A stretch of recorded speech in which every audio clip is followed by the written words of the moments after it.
જી, શું નામ આપનું? મારું નામ અજય છે. અજયભાઈ, શું ઘટના ઘટી? ઘટનામાં તો એવું છે કે અમે લોકો અત્યારે જ્યારે આવ્યા ને ત્યારે આ ગાડી ઇનોવા ફસાઈ હતી.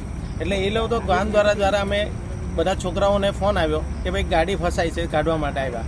તો અમે જ્યારે કાઢવા માટે આવ્યા ત્યારે અમારા છોકરાઓ બધા ભેગા થયા હતા કે રસ્તાઓ બિસ્માર છે, એના લીધે જ પ્રોબ્લેમ મેન વસ્તુ થાય છે કે ભાઈ આ રેતીના પ્લાનોના જે હેવી ટ્રકો અને એનો જે વ્હીકલોનો જે અવર જવર થાય છે.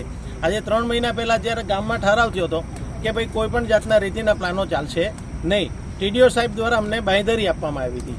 છતાં પણ આજે 3 મહિનાથી આ બધું ચાલે છે. એટલા માટે આજે અમે ગાડી કાઢવા આવ્યા તો અમારા 2 છોકરાઓ, ગામના જે 2 છોકરા છે, જયેશ અને મેહુલ, એમને અત્યારે પોલીસ આવીને ઉઠાવીને લઈ ગઈ છે અને એમને મારતા અમારા બધા નજર સમક્ષ લઈ ગયા છે. તો એવો તો શું ગુનો કર્યો અમે કે રજૂઆત કરી છે ફક્ત, અને રજૂઆત એમણે અત્યારે તો અમે કોઈને કરી જ નથી. ફક્ત અમે આ ગાડી કાઢવા આવ્યા હતા, એની અંદર આ ઘટના બનીને એ લોકો લઈ ગયા છે. બસ આટલું જ કહેવાનું છે.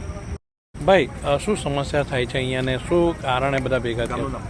જો સરોદી ગામમાં રેતીના પ્લાન્ટોના લીધે રસ્તાઓ બિસ્માર થઈ રહ્યા છે, પ્લસ ગામની ફળદ્રુપ જમીન છે એમાં 6 થી 7 ઇંચનો કાપ બેસી ગયો છે, જેના લીધે ખેતી થઈ નથી શકતી અને ગામ પોતે ખેતી નિર્ભર છે.